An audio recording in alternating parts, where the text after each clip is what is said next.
Yes, so we do go to the North Park Mall. There were 6 of us. We drove through the parking lot because the North Park Mall parking lot hooks up to Hooters. So we did not lie, we went to the North Park Mall. Did we walk into the mall? No. We were there though. You were there. No, we went to Hooters. So we had about a 3-hour we had a 3-hour session there.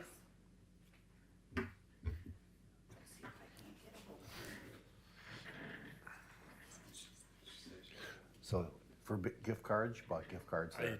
So She didn't say it. Oh, here. I emailed her last week to let her know. I thought Pam would call me.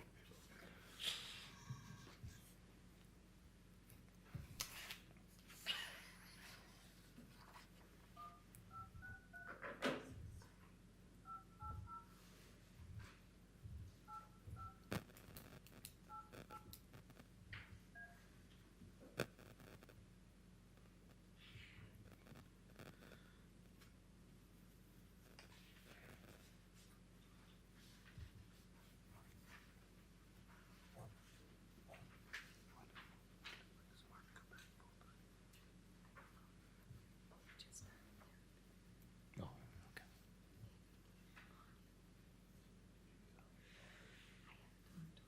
Must not be in.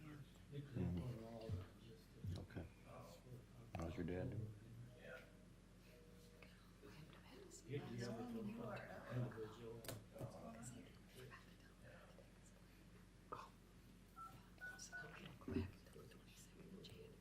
Oh, jeez.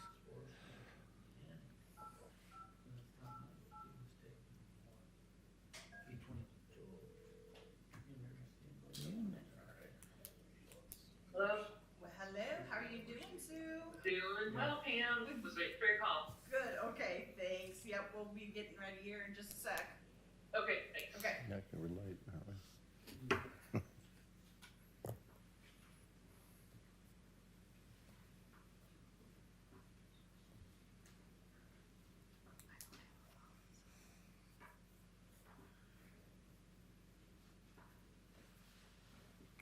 Our clock's off up there. Or? I never bring my phone in here. 6 o'clock.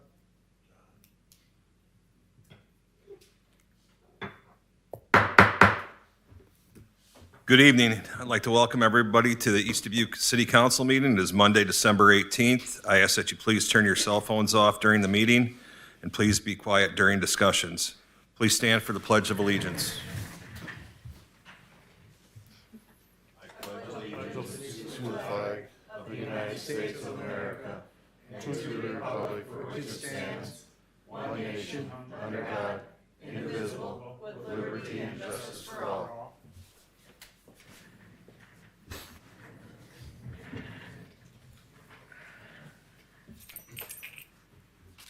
23-1211, call to order. Elkin. Here. Bergmeyer. Here. Dagenhart. Here. Mayor Digman. Here. Fleur. Meyer. Here. Roby. Here. Attorney Hess. Here. 23-1212, staff reports. City manager report. Thank you, Mayor. All right, so Friday, I issued a building permit for the Bridge City Dispensary down here on Cincinnati. And we've gone back and forth with them for quite a while to make sure that the plans were as good as they can be. And they've worked along with Mark Rudin for us and come up with, I think, a really good plan. Their estimate of construction is $2 million, and their date to begin is listed on their application as soon as they get the permit. So permit's been issued. It'll be effective when we receive their check. So we always want to make sure we get our check. On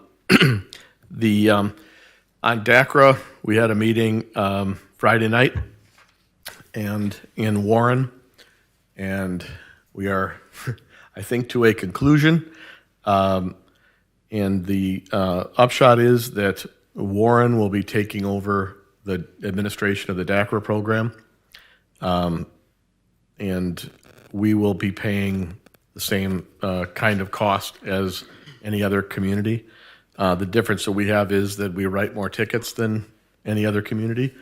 So I handed out just a quick and dirty sheet here for you. And on the top, the monthly totals are the citations that were written and paid, and then the second line is the citations that were written but unpaid. That leads to, that's for 11 months of 2023.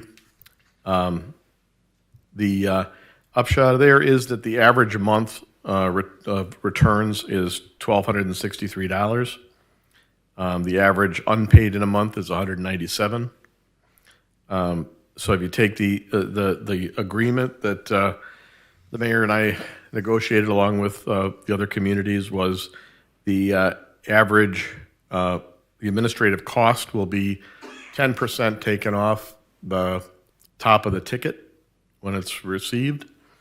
And then, so this, you have the less the 10% administration fee, and then the fixed costs. And the fixed costs have to do with the licensing of the software and the use of the software, and the court costs, the judge, et cetera.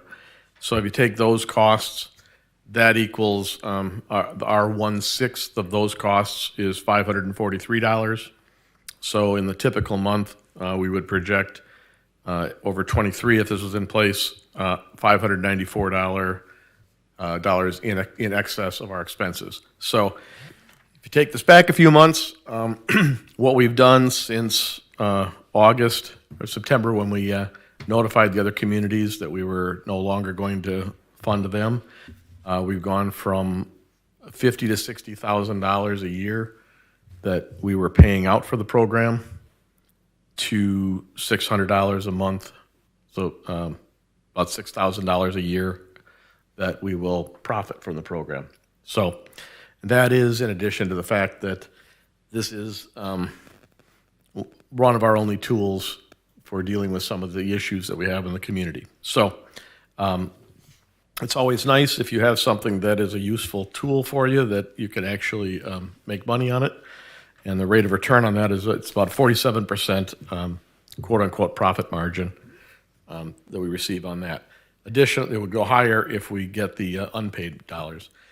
We will still manage everything that is in collections on our watch. We will continue to manage, but when those dollars come in, we will get our 10% of those dollars, the administrative fee. So there is over $150,000 among the 6 communities that is unpaid in collections for DACRA. So we expect that when the new comptroller system kicks in, which we're waiting for them to approve it, that will increase collections, and the increase in collections hopefully would be a windfall to us on our administrative fee. So we could actually make more money on it at that point. Does that make sense? That's nice work, though. I mean, that's a win. Thank you. And now I would like to go back up to my top point. And Maggie, would you stand up, please? So just like to recognize, why don't you come on up? Watch that vacuum cleaner. We like to embarrass Maggie, but no, I just wanted to give a little bit of recognition without going into detail on it. Maggie had a very difficult case this past week, and she both intervened, investigated, and took very good care of a victim. And we received a call afterward of thanks from the victim for the work that Maggie did. And that work took, I think, a 19-hour shift, working through all the investigation and everything to do with that situation. And so I would just like to thank Maggie.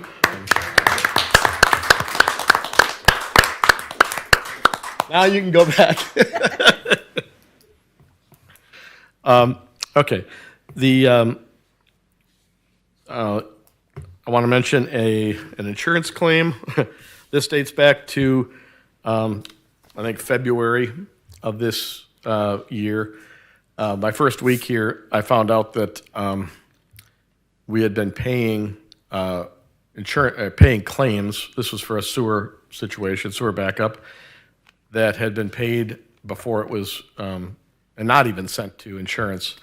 I had it sent in August. I just want to follow up because we were informed today that our insurance company would not be paying the $31,500 of this claim because we paid it ourselves without getting the okay from the insurance company. So we've got another one that was similar that we stopped, and hopefully we'll be able to collect on insurance on that one. But that's just another one of the kind of things that we intend to do better around here.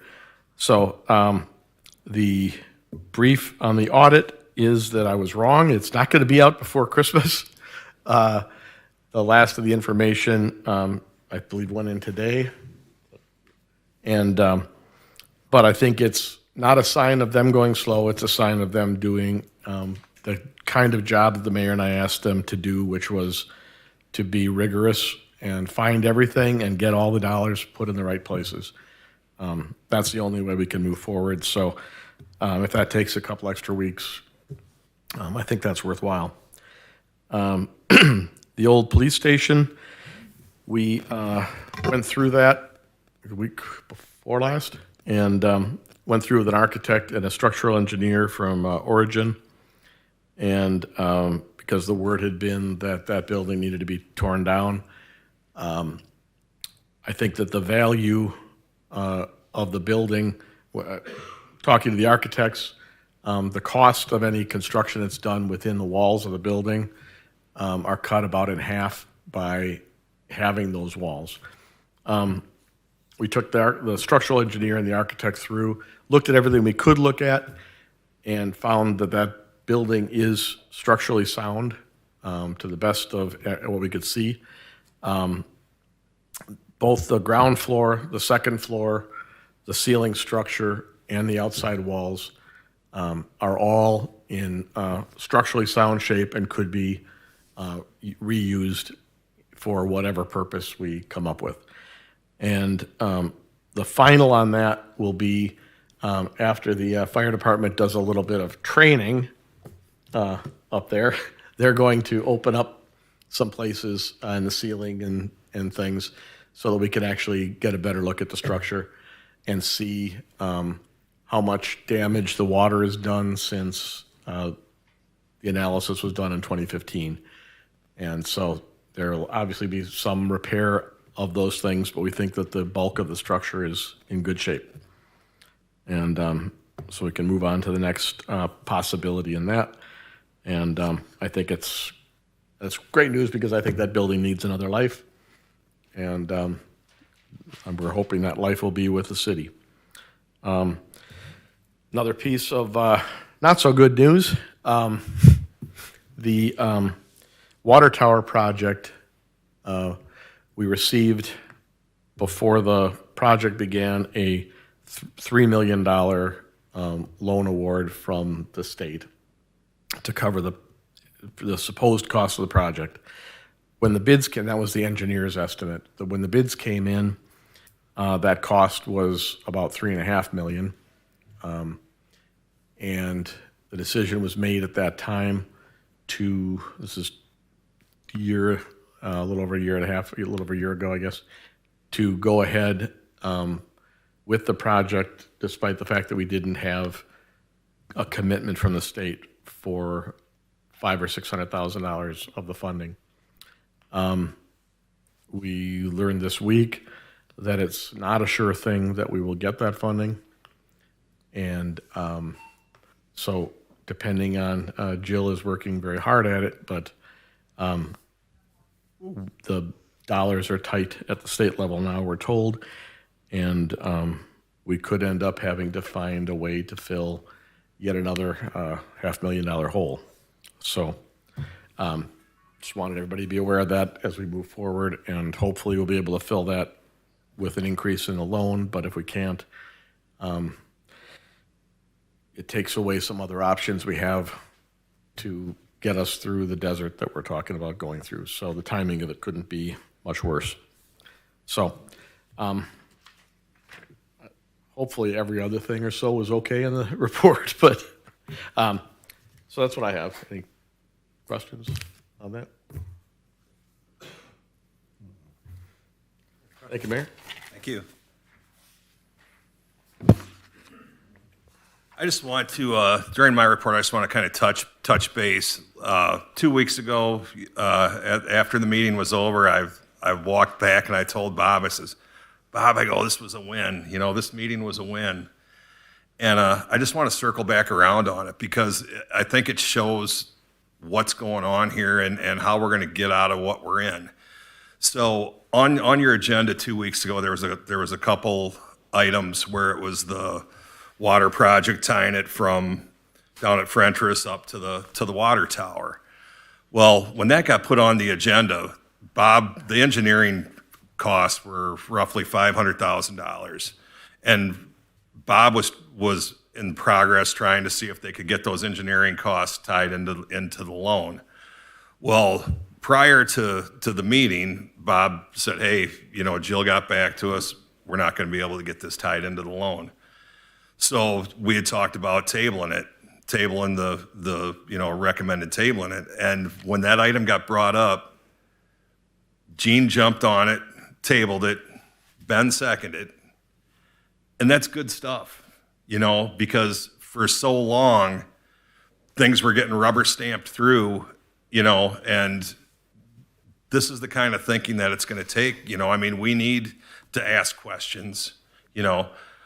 You as alderpersons, if there's something you're unsure of, ask questions. You know, let's ask questions, and that's how we're gonna get out of this. You know, like that's a win to me. That's a win because if that would have went through, you know, a year, 2 years ago, it would have went boom, and then all of a sudden we'd have been on the hooks for $500,000.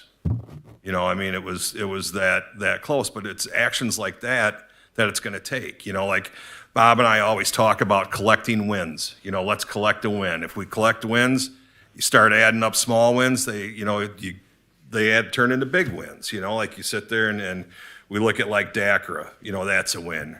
Randy, the work you did on the Shimkus property. You know, that's a win. That's a win for the city. The Frontier lines, even though it's not a financial gain, it's still a win for the city. You know, and that's what it's going to take is actions like that to get where we need to be. You know, so I want to commend everybody. You know, Gene, that was good work, and Ben, you know, second it right away. I mean, it was done. But I looked at Bob like, oh, we don't have to say nothing. You know, but that's good. You know, and that's what it takes. You know, there's the days of rubber stamping things through need to be over. You know, and I want it to be where if you are unsure of anything, you can either ask myself or ask Bob, and we're happy to answer any questions, you know, that we can, or we'll find answers before the meeting. But no, I mean, I walked away last Monday, and I was encouraged because that's the way the city government should work, you know. So nice job. That's it for me. Alderperson report, Belkin. Yeah, how are we doing on the temporary property up on Sherwood? That's the one, the brick house up there? So the sale of that fell through. I heard that. Apparently, relative fought it, and the people who were purchasing it backed out. So right now, I think from what I understand, they've got a less than realistic position on what that place is worth. And Sue has, I think, has filed by now a condemnation. And so we're going to move ahead with condemnation because there doesn't seem to be any, at the moment, there's not a prospect of that selling for a realistic amount. The owner will be gone still for significant amount of time, months. And the place actually looks better now than it has for quite a while. Okay, thank you. One other thing real quick, I run into Terry Curd on Saturday afternoon. He said, wish you guys all a Merry Christmas and a Happy New Year too. And that's all I have, Mr. Mayor. All right, thank you. Bergmeyer, I have nothing this week, Mayor. thank you. Degenhardt, A couple things. I see we got some surplus equipment we're gonna get rid of. We got some military surplus down there too. I know there's a Humvee down there, and I brought it up 3 times. We need a title for that Humvee. There's people in town here that wanna buy that. And nothing's been done about it, so I don't know what, I guess we gotta turn it over to you. You can call Camp McCoy and find what we gotta do to get a title. We got permission to sell it. And don't we, Joe, have a couple military trucks down there at the Frentress? There's 2. 2? So that's something else. The other thing is, are we on top of getting the books all straightened out now? Yeah, so the audit ought to be the completion of the year ended April 30th. And then we have a contract for the CPA to do the same work that she did to bring us up to date. And then we should be ready to fly on our own. Okay. I just had a couple things, that surplus equipment, if it's not being used, we could use the money in the city.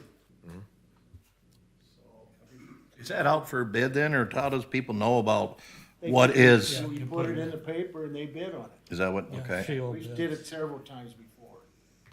Not a big deal, but if it's not being used, get rid of it. I'll find out what's being used. Okay, that's all I have, Mayor. thank you. All right, Meyer, I don't have anything. all right, Roby, I just have a couple things. First of all, just to touch on what John said. One of the big things with our council, I think, when we're reading over our packet, you see an expenditure that you don't feel we have the amount of money to pay. And Ben and I had talked about this because we both had the same concern. That's why we asked to have it tabled. Don't be afraid to ask here in council. I don't always know how to ask the questions. Ben, Jeff, I mean, just ask how it is on your mind. Don't be afraid to do that. Yeah, maybe we look a little dumb, but it's better to look dumb and get the answers than not get the answers at all. And if you feel we don't have the money for an expenditure, ask to have it tabled or vote against it. We all have that right to do that. Then I wanted to ask the bid property that Randy was just talking about. Do we post those on our website so people that go on our website can see that they're out for bid too, For the property? for the property? For anything that we put out for bid, for like surplus, for property, for anything like that? Yeah, I think we have to put it up if we do it by bid. But we also may just use a realtor or sell it ourselves. So we don't have to go to bid. We do need to have the appraisals and stay within 80% of the appraised value. And so within that range, we have a couple different options for sale. But it all has to be publicly available and publicly posted. Posted, okay. I'm just wondering, because if we do a realtor, I know a few people in town that are interested in some different properties, and I'm just wondering how they find out if So- we just go through a realtor. I've had a number of people come in and talk to me about various ones. And I've sent all of them to Pam because she's much better organized than I am. And Pam is keeping a list of everybody who wants to be notified when any properties go on sale. So if you want to have them call Pam, Okay, she can keep that list. okay. yeah, I think like right now, we're reaching out to Sue to make sure we get all our ducks in a row as far as the proper procedures to make sure that we are selling the properties for, following all the proper Legalities. protocol, so, And we've got the first appraisal in, but in draft form, but we expect the other appraisals to come quickly for the ones we're looking at selling. Okay, that answers my next question. That's all I have, thank you. thank you. City Attorney Hess? Thank you. I don't have anything to report on that the Paul Henkel properties. Attorney Joe Knack, I believe, is gonna be opening an estate for the Henkel properties, and so that's kind of where that is, to try to, get that, through that claim. but the hope is that we can still march forward on that. And I don't have anything else to report for tonight. Do we know where we're at on the Shimkus properties as far as that's a Henkel? That's a- Okay, About Yep. the Paul Henkel property. Okay. It has to be opened. gotcha. And I provided the purchase contract, the purchaser's attorney, Chaz McDermott, his attorney and I have been working, with the attorney opening that estate to get that claim resolved. So we're still hopeful that we can get that done. We just have to extinguish that relative claim in the estate. Thank you. I've always heard it referred to as the Shimkus property, so thank you for your work on that. Yeah, Paul Henkel's the owner, he's deceased, so it's, there's an estate that has to be opened in his name to extinguish that claim. Okay. Well, thank you. Yep. All right. Move on. Chief Kovacic is not here, but in your packets, you had the monthly report. Public Works? Nothing this evening. All right, Tony, thank you. Chief Heim?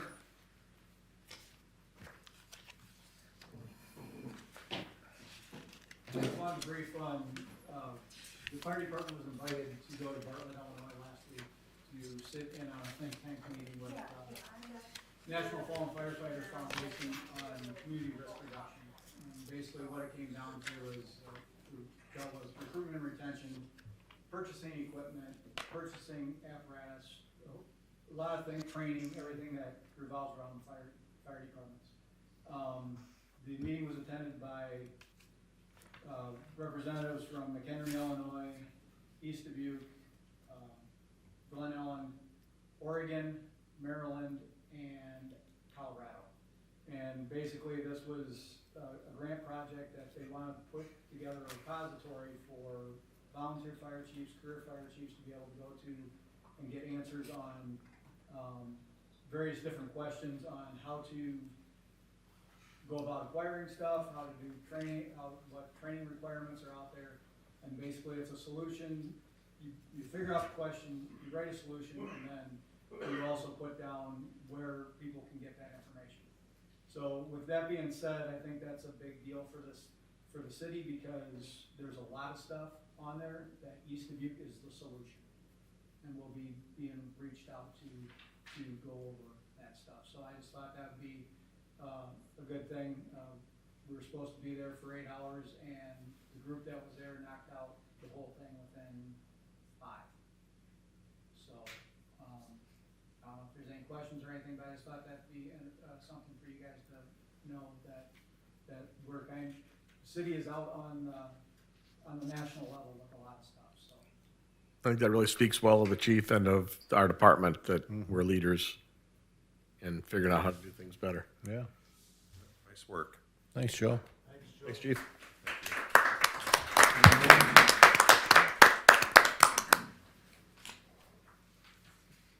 Twenty-three 1213. Speakers from the floor.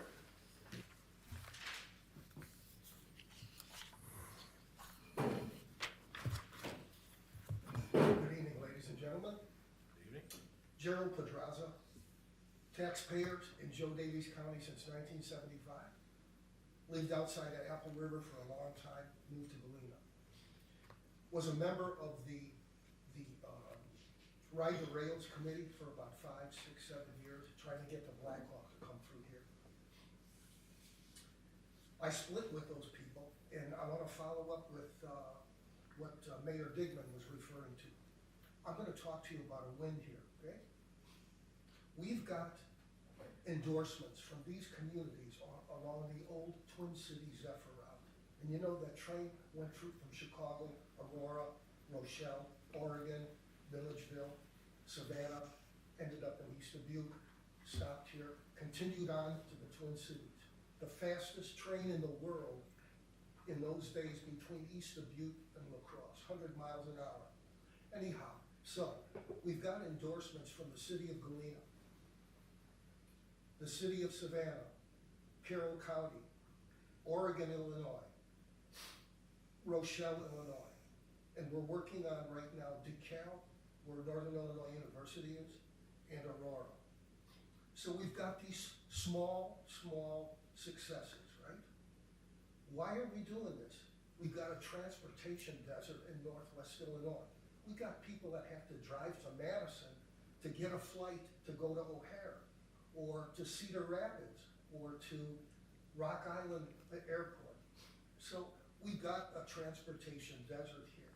We have not had support for a long time about how to deal with this.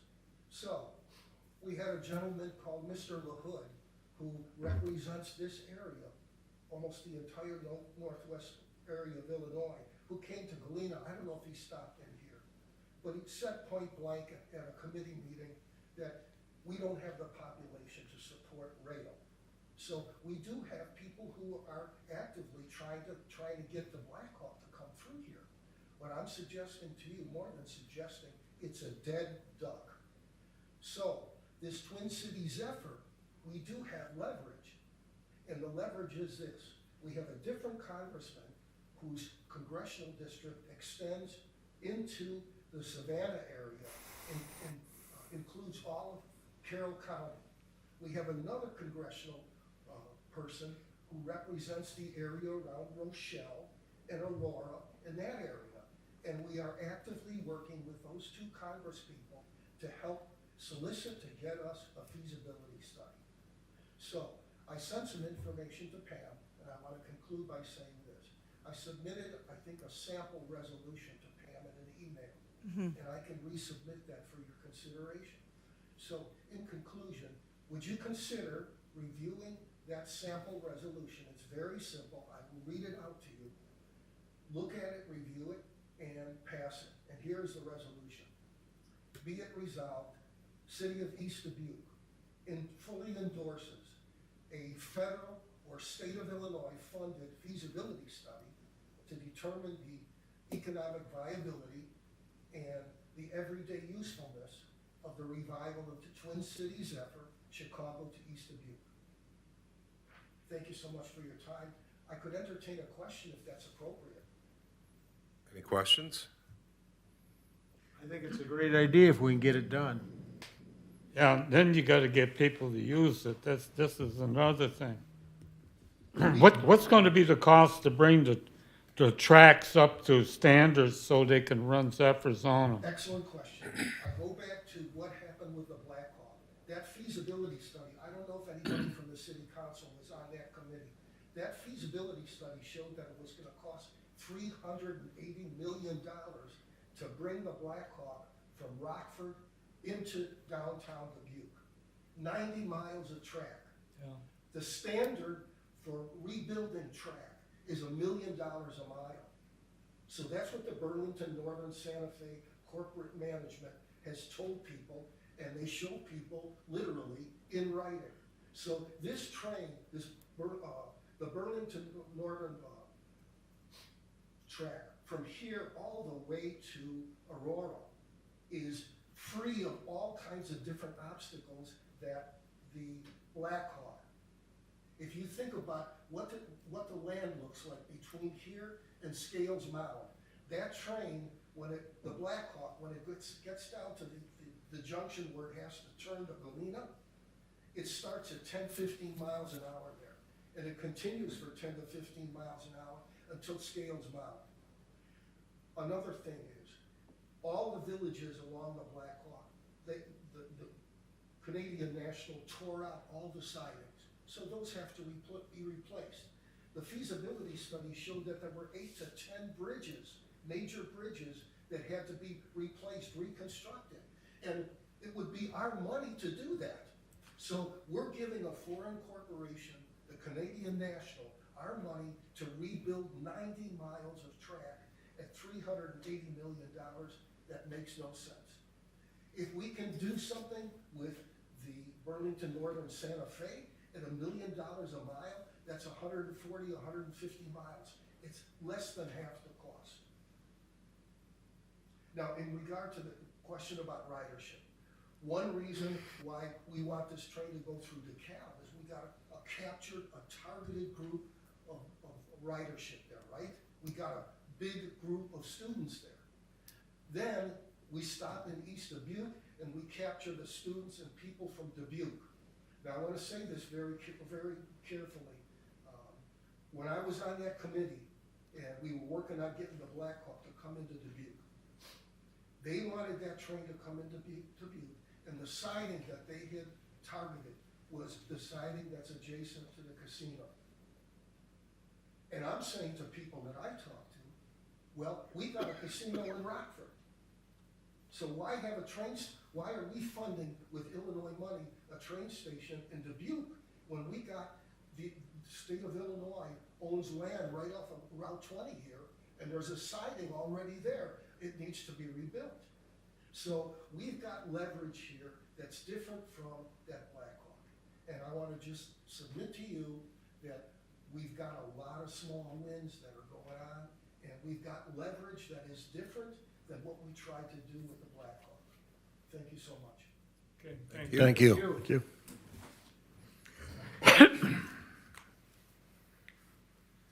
23-1214, consent agenda. Motion approved. Second. Roll call? Falcon. Aye. Bergmeyer. Aye. Dagenhart. Aye. Fleur. Meyer. Aye. And Roby. Aye.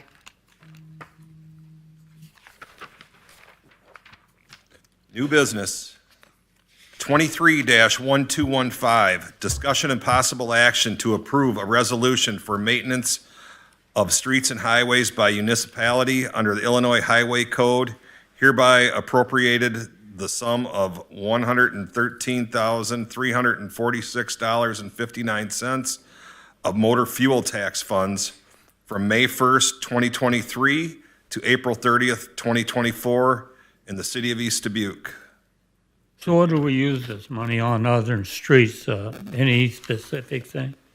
So just to go back with a little bit of history, for the past, I think, 3 years, well, for longer than that, we've been approving resolutions for $30,000 of money for salt and $15,000 for electricity. That number never changed year to year, was never adjusted, and the dollars that were approved by you all were never taken out of the MFT account. And so the money that was actually ended up being spent came out of the general fund, and the MFT was left alone. It accrues money at about $5,500 roughly a month. And so what we did here was we looked at what our actual expenditures were last year for salt. And the actual expenditure for salt was $91,000. We added 5% for an estimated growth onto that. And that's the salt number for this year. Then we took the actual for electricity for this fiscal year. There's 4 months left in the 5 months left of the fiscal year. Averaged that for those 5 months, and that's how we got the number for electricity. So what we have here is what we project we will actually spend on salt and electricity. If we don't spend it, we don't spend it. But we have to have it approved in advance by the DOT before we can make the expenditures. So we can't reach back to past years and expend money just because a resolution passed here and was approved by DOT. So this saves that hit from hitting the general fund. Again, $90,000 for salt hit the general fund this past year. We can't afford to take that kind of money out of the general fund when it should come from another place. Nothing here prevents us from passing another resolution or other things. What I'd like to do for next year's is see if the DOT is okay with us getting into the salt brining process Brining can cut our salt expenditures by in other communities, between 40 and 60%. And you can see that a brining equipment, which say was in the 100,000, a full county's brining equipment is $200,000. So just for what we would need here would be much less than that. So you can see that the payoff for something like that would be pretty quick. We also would like to do a road project, road budget, but that would be for the next fiscal year following April 30th. So between now and the end of this fiscal year, we will bring forward another resolution for the next fiscal year. And this is for the fiscal year we're in right now. Okay. I would like to mention, Bob, we did a test on the hills one time, and I don't think Tony was here yet, on brining on the hills.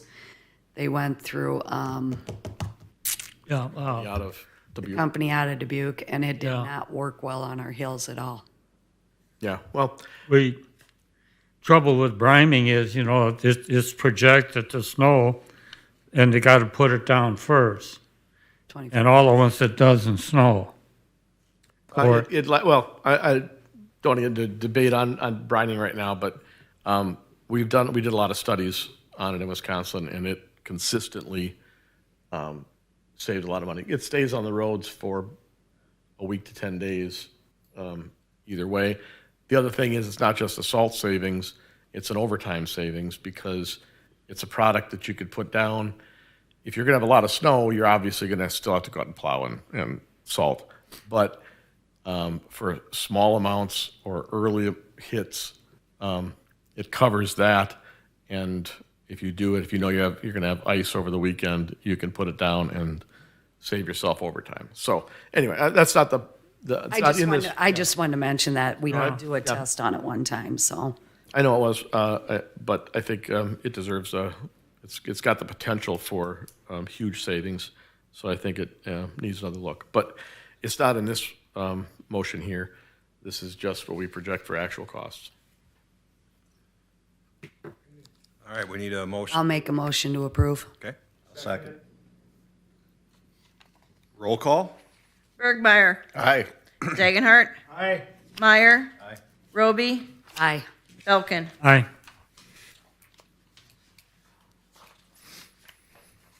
All right, 23-1216, discussion and possible action to approve notice of intent to award Fisher Excavating for IEPA PWS lead service line replacement loan 17-6364 in the city of East Dubuque.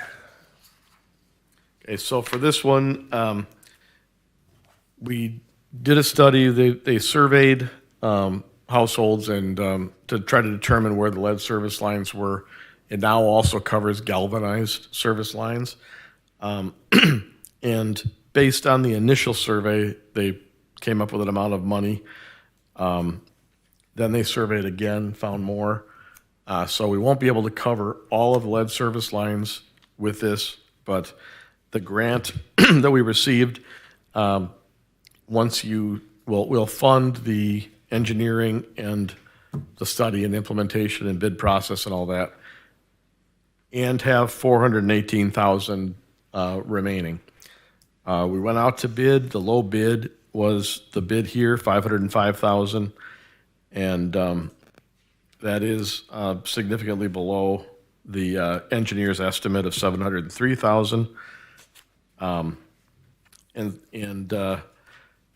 what we have in here, and it's stipulated in the letter, and it's stipulated in all the documents, that we can stop when we get to the $418,000. So they will be prioritized, and then they will go through, and we'll have the opportunity to stop. And this is a grant, so we're not spending any of our dollars on this.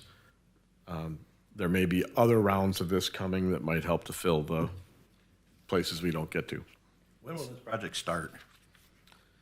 It will start in 2024, and I believe we're thinking it would be done by late fall of '24. Is there a chance another grant will come out to cover the balance? Yeah, assume we don't get them all done. Yeah.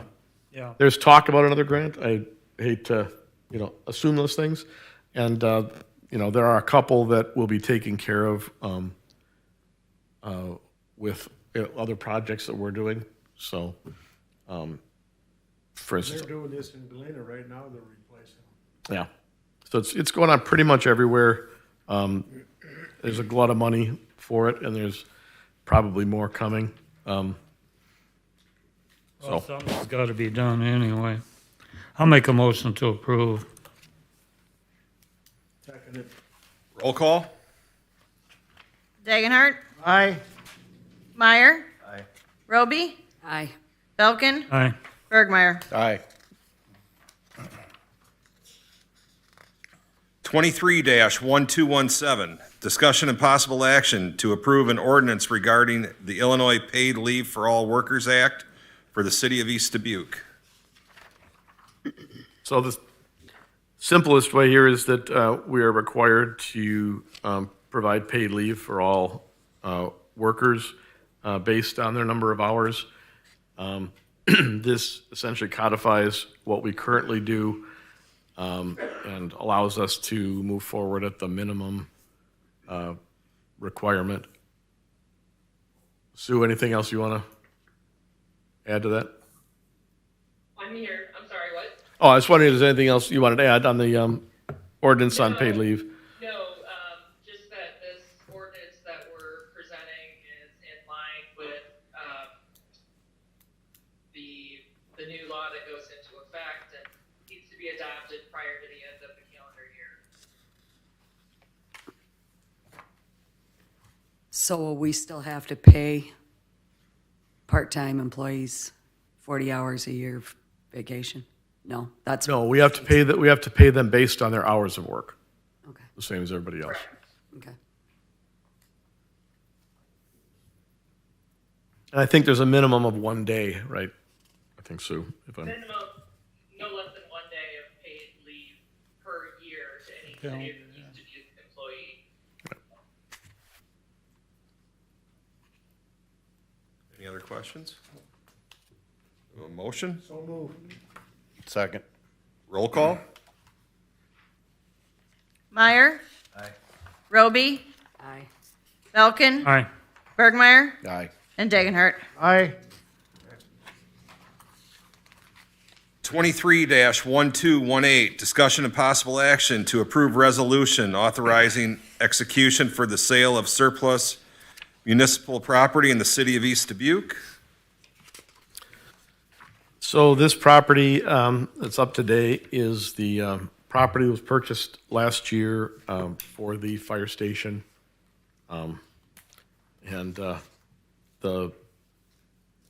it's being appraised right now. This would declare it surplus so that we can move ahead with a sale. Do we have an idea what it's worth or what we're gonna ask for it? Well, we purchased it a year ago for $125,000. So my guess is that the appraiser will probably put his number based on the last sale of this property a year ago. So it's not gonna change much. Probably not much, no.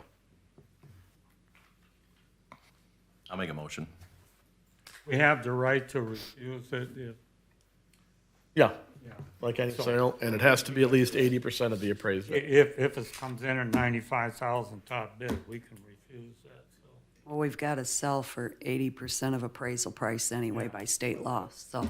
You know, Need a second? Yep, we need a second. Yep. There will be other properties that'll be coming up as we move through here. Roll call? Roby, Aye. Belkin, aye. Bergmeyer, Aye. Dagenhart, Aye. and Meyer. Aye.